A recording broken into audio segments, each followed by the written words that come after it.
My name is Parastu Imami, and I'm the host of The Road to Success for Your Highly Sensitive Child.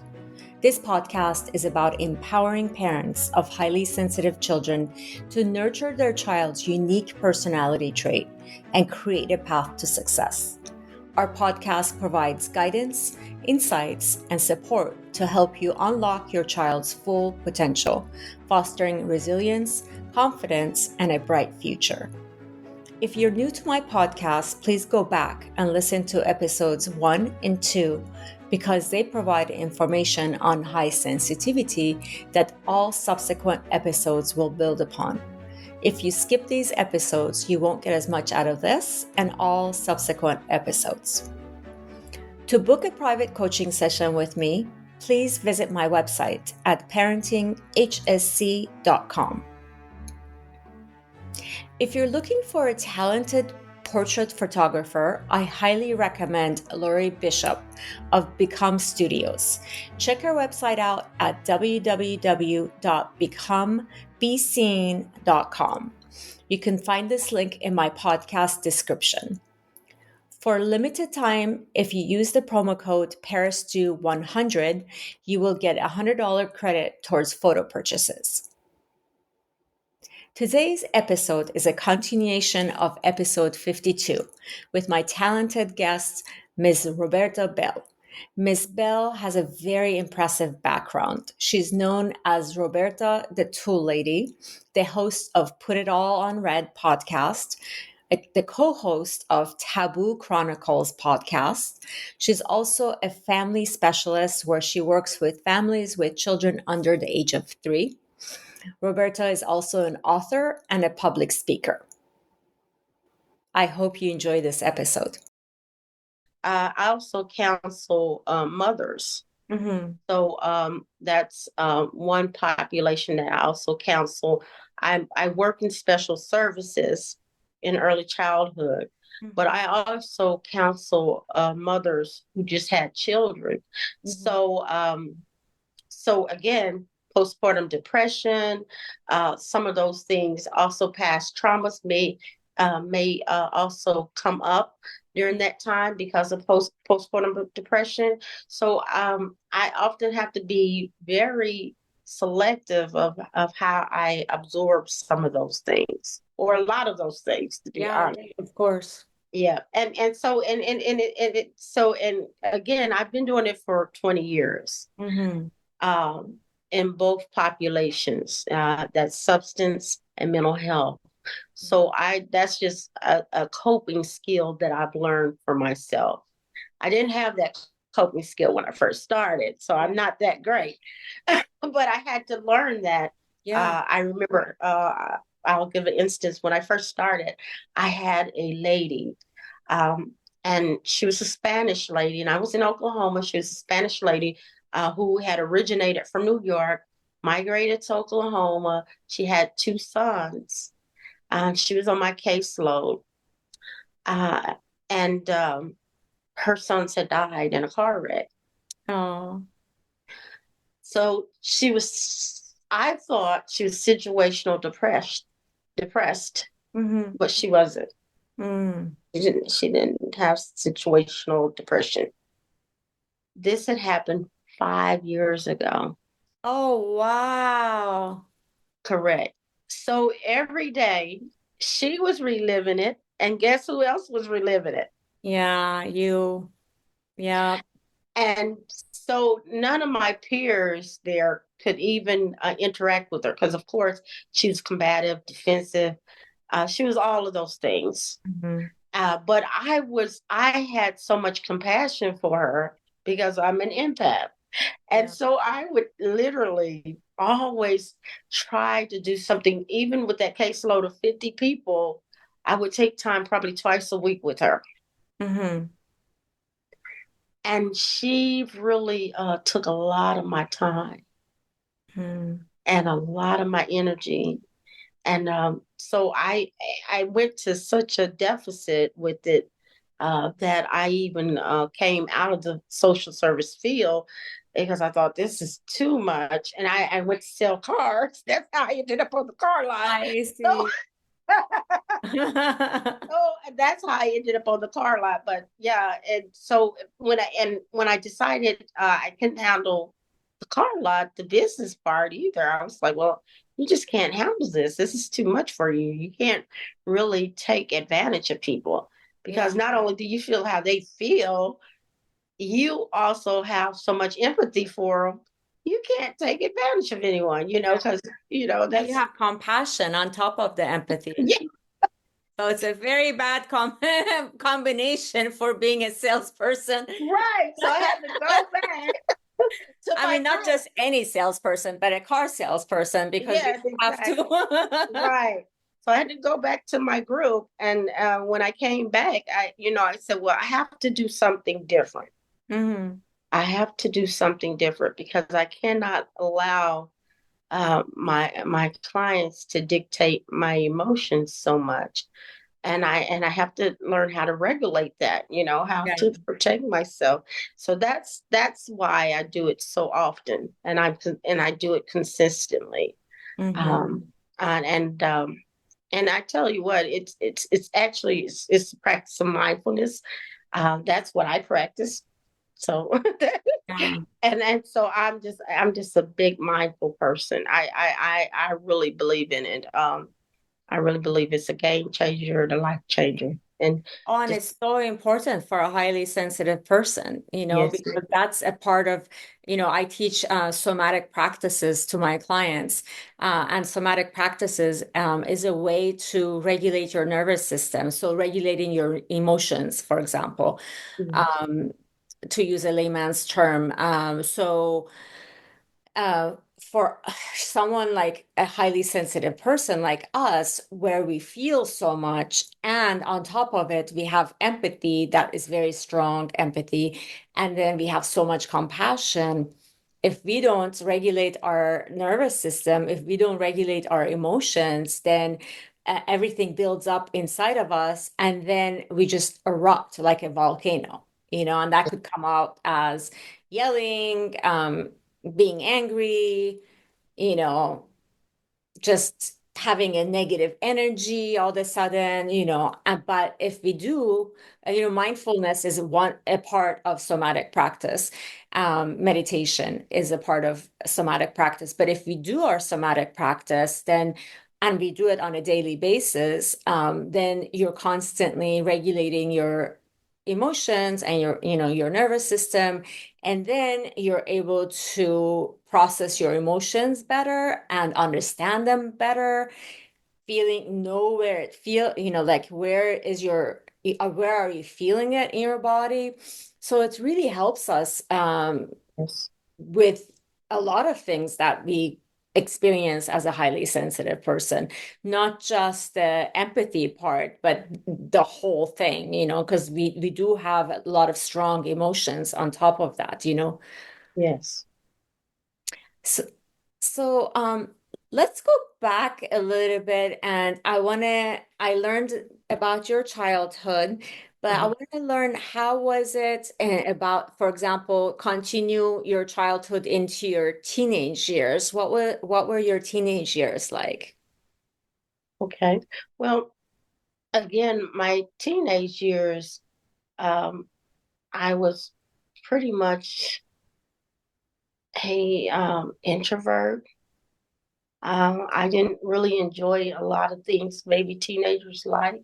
Mm-hmm. Again, because I really um, and by the way, I love to dance, but I don't like groups as much. So that it's always some kind of conflict, right? So I was an introvert, um, and pretty much stayed to myself. Mm-hmm. So then Um, your teenage years were similar to your childhood in that you continued to be an introvert. I mean, obviously, normally we don't change, either we're introvert or extrovert or in the middle, but you continued that path of kind of wanting to be on the outskirts of things and not getting engaged and keep yes, to yourself. Yes. Yes.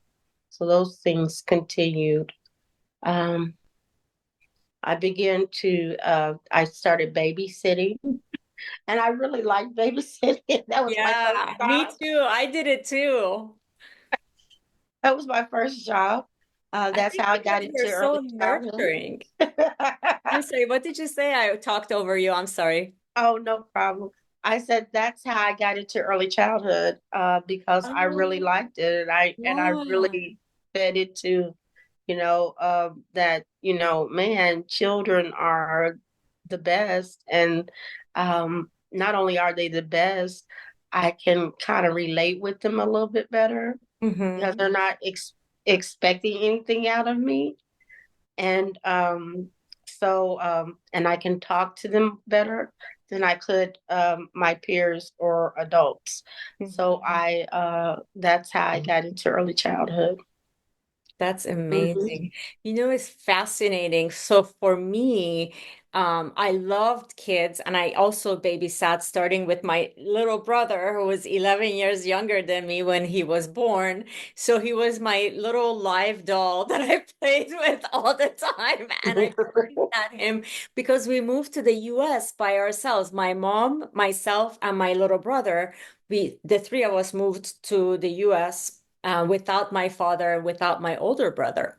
Wow. Because at the time the war was going on, and we weren't allowed. And my dad is a physician, so he wasn't allowed to leave the country. So they kept back a part of your family to ensure that you would return.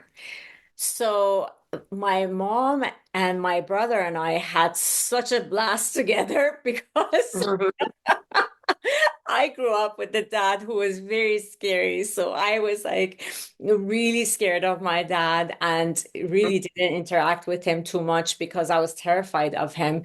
So when he wasn't here, with us, I had so much fun with my mom because first of all, I had my mom all to myself.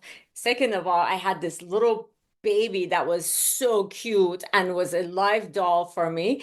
And then Oh, my mom had freedom, so she was going with her friends, going to their house. Nothing, nothing unusual, but nothing bad, but just hanging out with her friends. Therefore, my little brother, Pedge, was staying with me all the time and I would babysit him. So it started with him, but I loved babysitting. I loved being with children, and I continued to babysit throughout my entire, um, you know, high school and college. As a matter of fact, that's how I paid for my college is through babysitting. And then I started working at other, like when I got into this last 2 years of college, then I was doing work that was like, in the actual corporate, well, not really corporate world. I was working at a law firm, and then I also worked at the store. mhm. So I got out of the babysitting business when I was in, almost, halfway through my education. But I loved it. And to this day, children are drawn to me. I mean, like I could go to concerts and all of a sudden, like if I'm sitting on the grass, all of a sudden a child would come and sit on me. And I'm like, oh my God, where did this child come from? I'm like looking for the parents, going, oh my God, Yeah. happening here? I don't know this child, but they're drawn to me and I'm drawn to them. And especially like highly sensitive children love to be with me, love to be in my presence. Like I have a friend who has a highly sensitive child, and this child won't interact with anyone. He won't talk to anyone. He won't interact with anyone, but he will spend all day with me and just it tells his parents to go away. So it's so cool. Like I'm And like, so he I has a friend. yeah, and then the school was saying, "Oh, your child is not talking," and they're like, "Well, he talks fine at home," and I'm like, "He talks the whole time he's with me, like hours Exactly. and hours." And it's a boy. Usually, boys are more quiet than girls, and this little boy talks, and he's so cute too because as he's aging, his vocabulary is getting better, so he's adorable with the words that he uses. Mhm. Super smart. Boy, as you know, highly sensitive children are very, very smart and creative children. Yeah. So it's really fun working with them. Yes. And and so that's where what I work with in my day job at school, Mhm. special services. I work with a lot of autistic children or children that are on the spectrum, and Okay. that's what I have to explain to the teachers: stimulation, Mm, uh, that the child is getting from the environment. They're yeah. being overstimulated. Hmm. And so that's part of our conversation Yeah. because and that's the way I have to help them understand what is going on with the child. Hmm. And those children also, uh, I can I can communicate with them, and I they also usually do what I ask them to do, and they're like, "Well, you have the magic touch." Mm, No, it's not that. yeah. It's just that I understand. I understand them. I understand that it's a little bit too much here.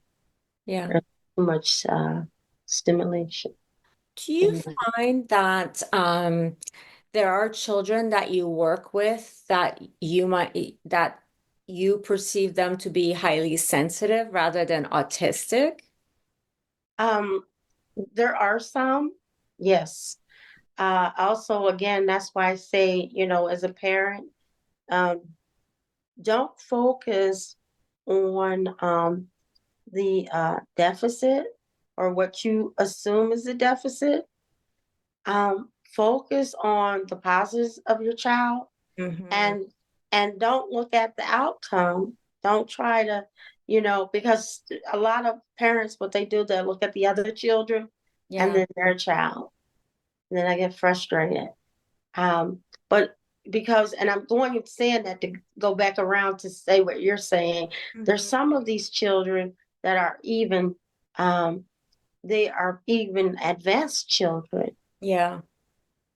and they may seem like, they may seem like they have behavior issues, or it may seem like they are on the spectrum, and they may get overstimulated, and they may have some societal issues, or some social issues, Hmm. but that's not really a projected picture of where they're going, because that's not a measurement, because they may just be too highly functioning, Yeah. that it may be too much for them. Yeah. Or maybe they're not autistic because I come across this with my clients a lot where we realize that their child is highly sensitive after we take Dr. Elaine's test, Dr. Elaine Aron's test, and we discover, oh, okay, their child is highly sensitive. But then at school, their school is telling them, oh, you should get your child tested for autism. Or, like, you should go see your pediatrician and see if your child is autistic. And then, so then it turns out that their child is actually not autistic, but they're highly sensitive because there are some overlaps, like the overstimulation, Yeah. like, loud sounds bothering them or bright lights bothering them. So there are some overlaps. Yes. But the thing is, for highly sensitive children, you have to have all four components to be highly sensitive: depth of processing, um, overstimulation, empathy, and emotional awareness. And then the last one is um, what is the last one? Now it escapes my mind. Sensitivity to external stimuli. Yeah. So for highly sensitive children, they have to have all these four components to be considered highly sensitive. But you can take a test as very clear-cut test that whether you're highly sensitive or not.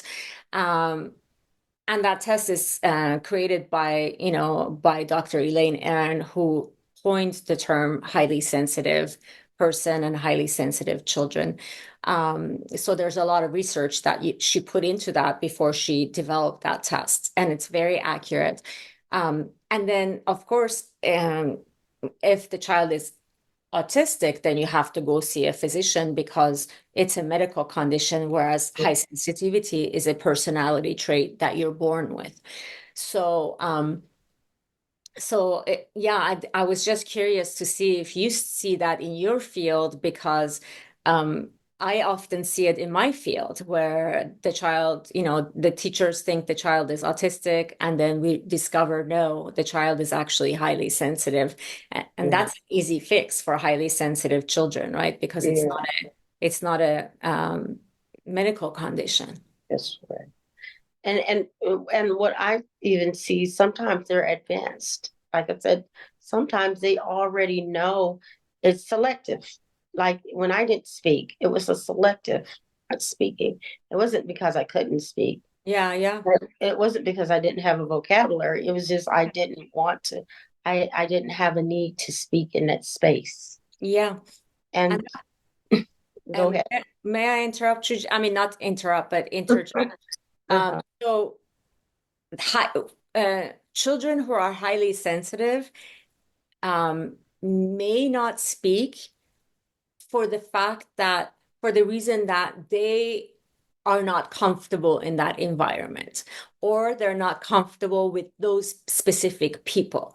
Because, for example, if we take my friend who doesn't speak, her child doesn't speak at school, but he's speaking with me like from the moment he sees me until the moment I go home. And that Mhm. could be a span of like 8, 9 hours. And he has amazing vocabulary, and he is so smart. At Mhm. the age of 4, this little boy knows all the capitals of every single state in the US. He knows all the countries in the world and their capital at the age of 4, Oh yeah. you know? And yes, he goes to school and he doesn't like to speak to them because he may not feel comfortable with them, Right. you know? Right. Yes. Yes. Yeah. So sorry, go ahead and continue with what you were going to say. No, I was just agreeing with you. Sometimes I have to explain that to the teachers or the educators. I have to tell them, really, the child, some of them I see is highly functioning, like they're advanced. Yeah. Like you said, if a child knows, even has that know that I don't even have to speak, that's Yeah. an advanced child. Absolutely. That's a pretty smart child. Yeah. Or if he already has it figured out, how this environment, what I'm going to do in this environment. Yeah. And so I even, I share that with him, he may be advanced. And they kind of look at me, but I'm like, honestly, Yeah. because you can't base it off of what is seen, because it could change in different environments. For sure. And then it could be personality. Hmm. They're people Yeah. like we are, and so they feel, Yeah. and unfortunately, some feel more than others, and so that's why when you were talking about it, I was like, okay.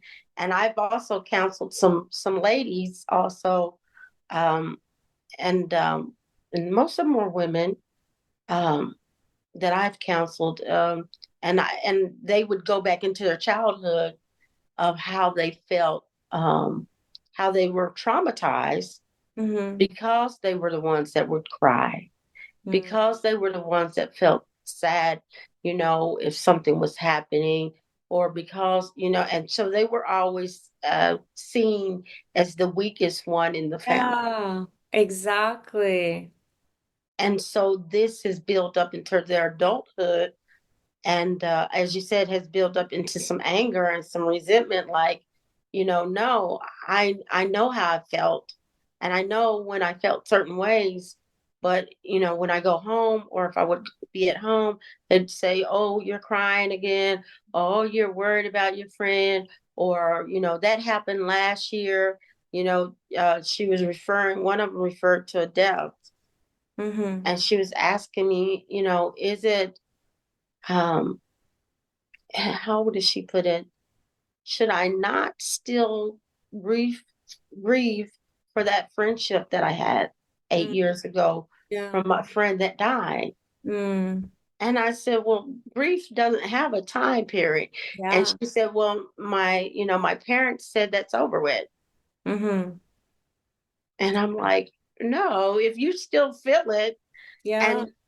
And so I had to kind of talk to her about it to get an understanding. And I told her, I said, well, you're an empath. That's what it is. Yeah. You feel for people. Yeah. And so it's healthy and it's okay because that's who you are. But Yeah. she really had, what is the word for it? Where she really felt like it was her. She Yeah. felt like, it was a family of four. She Self had a complex. yeah, Yes, she had a self-conscious complex. about it. And honestly, I did too. I don't know about you, but all my life I was told, "Oh, you're so sensitive. Oh, you need to grow a thicker skin and all this stuff." And I was like, I am not too sensitive. This is how people should be. Like you should have compassion, you should have empathy, you should like this is you're making me look like I'm weak and bad, but in reality, in my mind, I like being like this. I like having compassion and empathy for people. I like caring. Even if I don't know the person, who cares if I don't know them? They're human, they're alive, why shouldn't I care for them? So it would really bother me. And for the longest time, I thought it was a weakness, and I tried to change myself, and it's not something you can change. When you're a highly sensitive person, it's a genetic personality trait and you cannot change it. So I tried and tried and tried, and I could not change it. As a matter of fact, the harder I tried, the stronger my empathy level would get. And so Mhm. at some point, I decided, you know what? This is who I am. I'm not going to change myself. This is how I'm going to be, and I'm going to respect it, and I'm going to love myself for it. And I'm not going to see it as a weakness anymore. And when I did that, I swear my entire life changed. Yeah. And that's after thanks to Dr. Elaine Aaron, who made me understand what high sensitivity is about and made me understand that I'm not the only person that feels these feelings, that there are 20% of the global population, minimum 20% of the global population are highly sensitive. So Yeah. thankfully, I was able to embrace my high sensitivity and really love myself and accept myself for that, having that sensitivity. Yes. So you know Yes. what I want to ask you, I have to be cognizant of our time too. Maybe ask you two more questions, but one question is something that I heard the other day, and I wrote it down because I knew that you and I would be meeting, and I really wanted to ask you this question. So the question is, what lesson have you learned from your lowest point? Well, from my lowest point, I actually had to learn who and what my limit was. And I say that because um, as it as an empath, um, what I feel, I can go really low with it, and Hmm. I mean very low. I can remember, I had this vision when I was working on my undergrad, and HIV and AIDS was this out, and I wanted to work with that population. I just had that desire, and Hmm. I went to work with the community, the HIV/AIDS community, and I can remember getting all the way down in my emotions and my feelings to like, wow, I started having a lot of my clients were dying, Hmm. and I started thinking about death more myself. And so I had to decide. Of course, I had to leave leave that job. Mm-hmm. So that was that's one of the places where I would say would be my lowest, Mm. because it just really absolutely left me without anything at that time. The way I would even think about not being here myself. Mm. And so I had to become aware. I could hear their children weeping or hear their parents, look at their parents and see their concern, or if their family being concerned. I could look at them and see they were fearful. And each of those things I could feel. So that would be one situation that I know for a fact started to really let me know, hey, Roberta, Mm. you really take on things that other people can't see Mm-hmm. and they can't feel. So that let me know then. And then, like I said, when I worked with community health or mental health, and that's when I had the client that was depression, was manic depressed, and she had those boys that had died. And so that just told me, you have to be uh, very mindful because you're giving away Yeah. a whole lot, and you're not able to walk away. Yeah. So it wasn't. I wasn't at that time. Like I said, now I'm able to have sessions. I'm able to do an intake.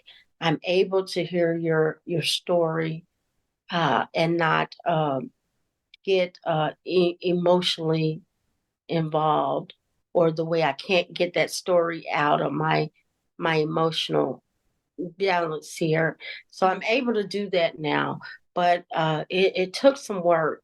Mm-hmm. Um, and so those would be my roughest and my lowest, Mm-hmm. was basically absorbing those things, um, and then coming from some traumatic experiences of my own at the same time. So I won't say it was just their stuff, but I Yeah. also had my traumatic set Mm-hmm. with theirs, and it was just really a hard thing for me to get over. Mm-hmm. So I had to learn then, you have to do some self care, and you have to do some self thought about how do you treat yourself, how do Yeah. you balance out your life with being a caregiver and being this person that is just dealing with so many people with so many different energies, Mm-hmm. and you wanted to help them. That was really what I wanted to do. I wanted to help. And Yeah. I don't, I, and even now I think of that, I'm like, what was going on in my head? But I really, really had a desire to help. Yep. That was really all I could think about. I want to help. I want to save lives. And even with our podcast, Taboo Chronicles, that's still like my whole deal, my whole platform. We want to save lives. We want to help. So, but it's learning how to save my energy, or as you said, protect that energy. Yeah. Absolutely. That was beautiful. Thank you so much for sharing that. And Yeah. as we wrap up, one last question.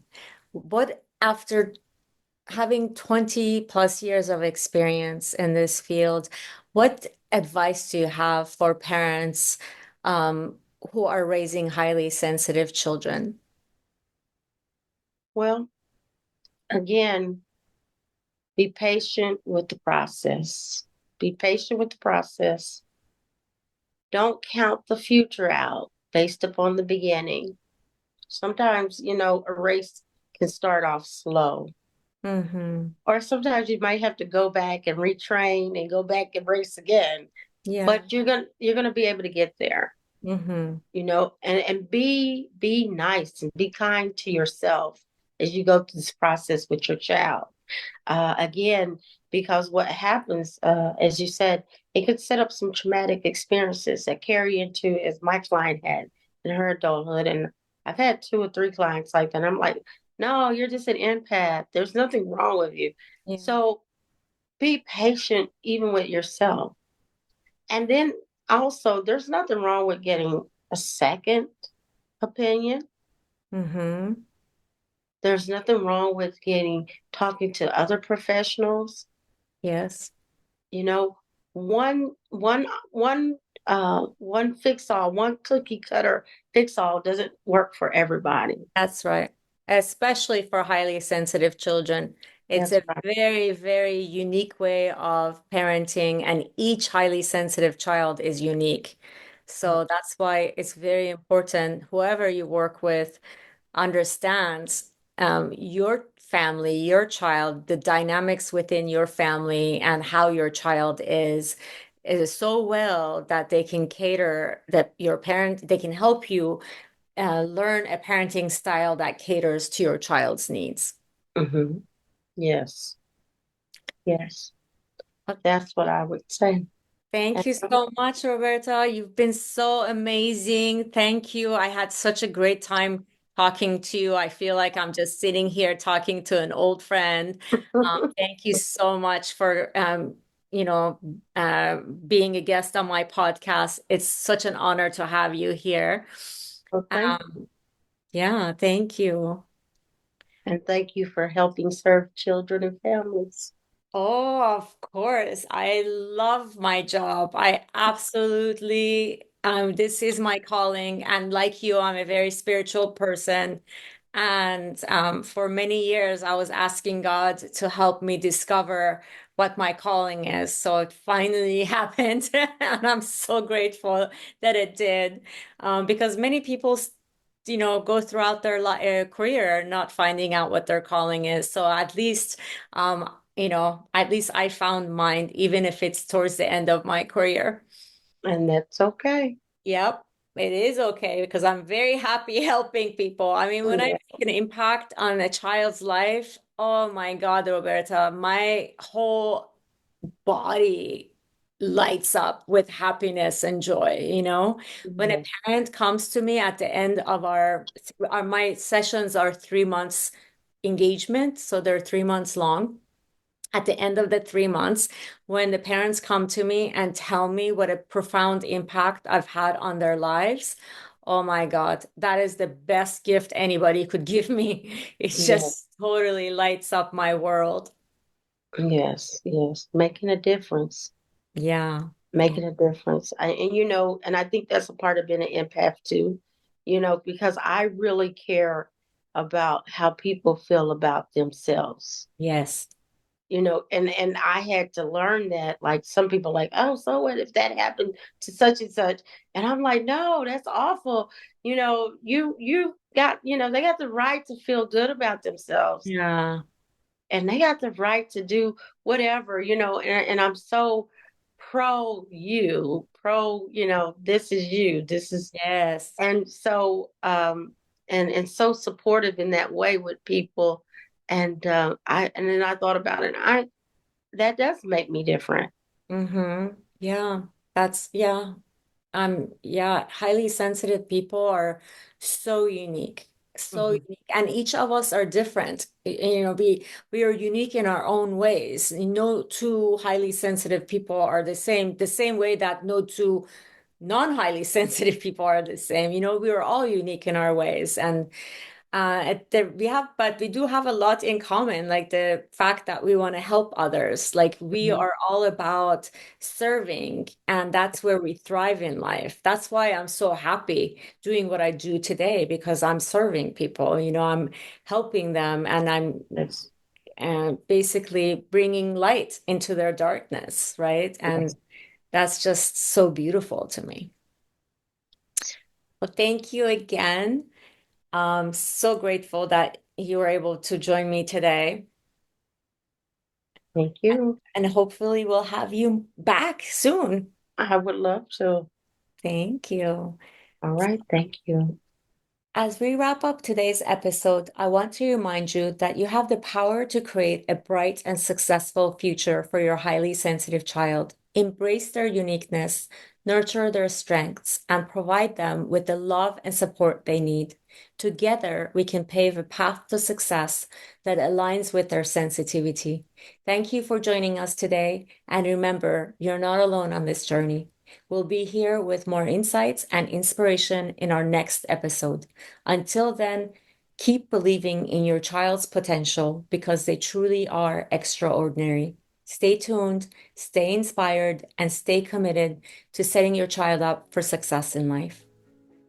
If you enjoyed this episode and found it helpful, please leave a review, share with other parents, and reach out to us with any topics you'd like us to cover in the future. To book a private coaching session with me, please visit my website at parentinghsc.com.